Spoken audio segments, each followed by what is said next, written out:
Years Before the Mast, A Personal Narrative of Life at Sea, by Richard Henry Dana, Jr., narrated by Kirby Heyborne.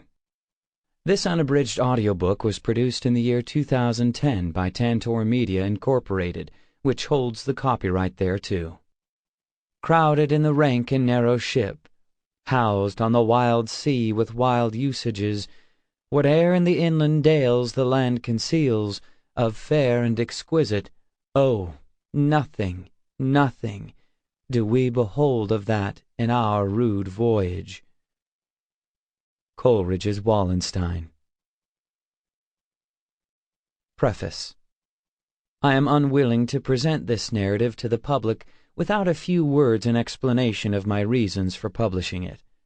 Since Mr. Cooper's Pilot and Red Rover, there have been so many stories of sea life written that I should really think it unjustifiable in me to add one to the number without being able to give reasons in some measure warranting me in doing so.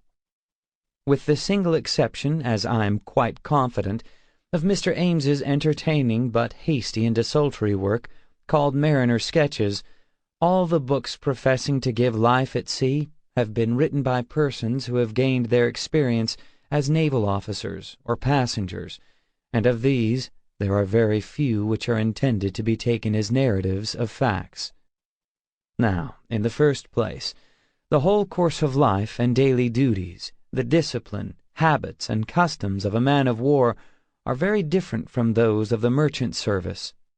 And in the next place, however entertaining and well written these books may be, and however accurately they may give sea life as it appears to their authors, it must still be plain to everyone that a naval officer who goes to the sea as a gentleman, with his gloves on, as the phrase is, and who associated only with his fellow officers and hardly speaks to a sailor except through a boatswain's mate, must take a very different view of the whole matter from that which would be taken by a common sailor.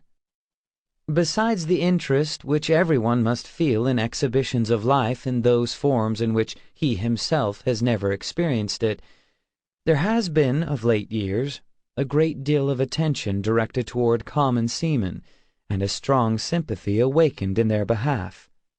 Yet I believe that, with the single exception which I have mentioned, there has not been a book written professing to give their life and experiences by one who has been of them, and can know what their life really is. A voice from the forecastle has hardly yet been heard. In the following pages, Sample complete. Ready to continue?